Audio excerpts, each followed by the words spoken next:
فله أجره عند ربه ولا خوف عليهم ولا هم يحزنون.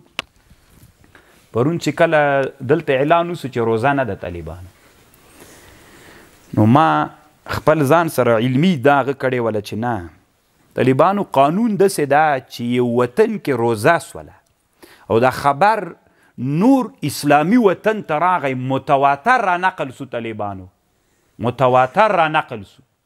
هلته په حرم مکی کې تراویح روانې وي، دا تراویح مسئله دلته افغانستان ته متواتر، بیا قضا ته ضرورت نسته طالبانو، بیا به ته عمل په تواتر کې که قاضي دی چې فیصله کړي که نه کړي ته به روزه نیسي.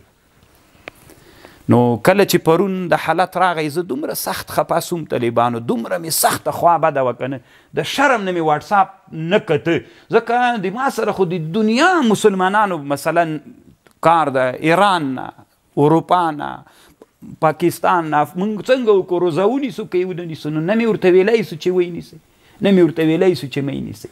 نو خصوصي ملګرو به چې راته ویلي دومره به مې ورته ولیکل موږ خپل کور کې روزه نیسو، او تاسې ته مې اراده وه چې خبر درته راولېږم. زه مطالعې نه راخلاص وم، بیا مې شامي راواخیستله، ومې کتله همدغه مسله، ښه مې وکتله، مې غلط سوی نه مخکې راته معلومه وله، بیا مې وکتله.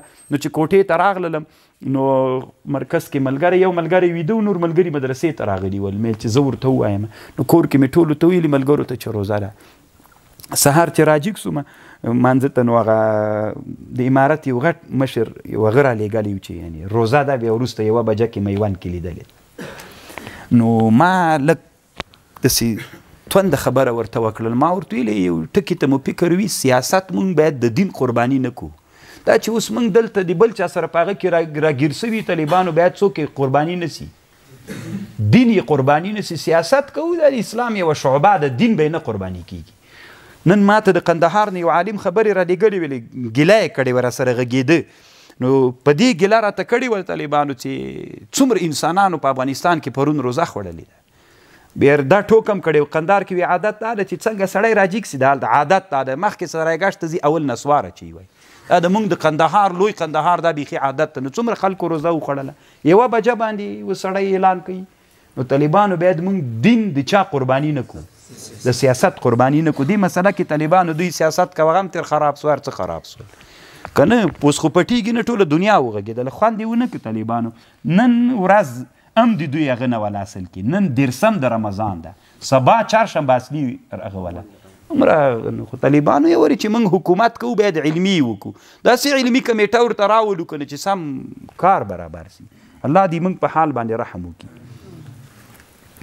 بلا من اسلم وجهه لله. او داسې د طالبانو د ویان د سترې محکمې خبرې نشر دي، او وی چې دوشنبې په ورځ خو بالکل روزه نه ده، سې شنبې په موږ خبر درکو که نه د چهارشنبې په ورځ ده. خبرې نشر دي طالبانو، دومره لیونتوب. ولې نو موږ دا دومره خلک چې دي دا موږ واښه خورو، داسې نه کوو طالبانو.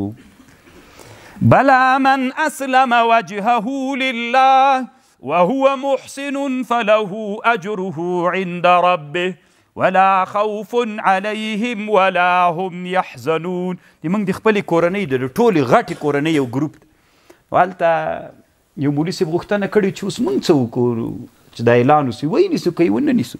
نو ټول غږېدل، ما هم ځان ورشریک کړم. ویل شامي دلته صریح داسې وایي ته دا خبر متواتر راغی افغانستان ته، راغی که نه ټوله میډیا پې وغږېدله چې دغه وطنو کې سپوږمۍ لید، متواتر دا خبر راغی. ما ورته ویلي نیسو یې.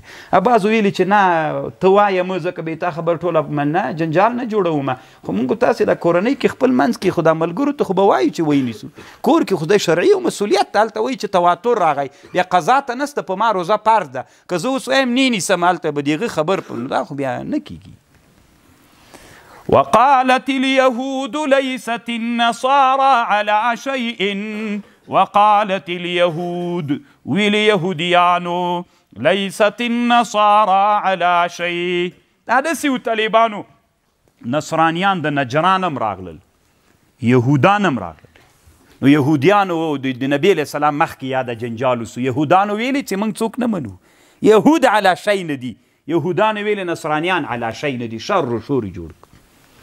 وقالت اليهود ليست النصارى على شيء وقالت النصارى ليست اليهود على شيء وهم يتلون الكتاب كذلك قال الذين لا يعلمون مثل قولهم فالله يحكم بينهم يوم القيامة فيما كانوا فيه يختلفون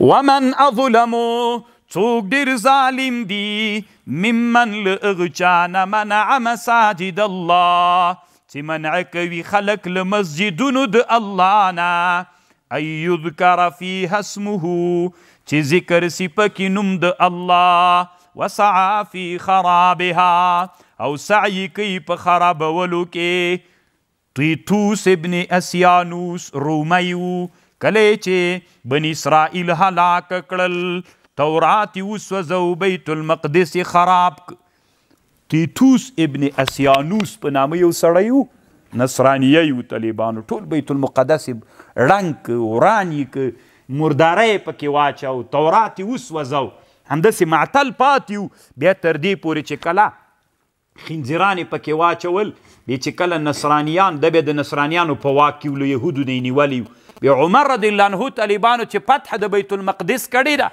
د چا نه نیولي وو د نصرانیانو نه یې نیولي وو طالبانو خبر باندې پوه شولې نو ومن اظلم څوک ډېر ظالم دی ممن له هغه چا نه چې منع کوي خلک له جوماتونو نه چې د الله نوم پکې ذکر سي وسعى في خرابها اولئک ما کان لهم دا کسان چې دي نه د مناسب دوی لره ان یدخلوها چې ننوځي جوماتونو ته مګر په ډار لهم فی الدنیا خزی ولهم فی الآخرة عذاب عظیم طالبانو یوه خبر دلته دا ده د کافرانو جومات ته ننوتل څنګه دي نو د موږ د احنافو مذهب دا د جومات ته کافران ننوتلی سي خو شامیر دا هدایه او دا ټول دلته دیم نقل کوي خو شامیر الدلمحتار کې نقل کړی ده د سیر الکبیر د امام محمد نه امام محمد اخیرنی کتاب سیر الکبیر دلته لیکلی چې نسی ټول علما د موږ د احنافو مذهب د نورو مذاهبو په پرتله داسې نقل کوي چې نسی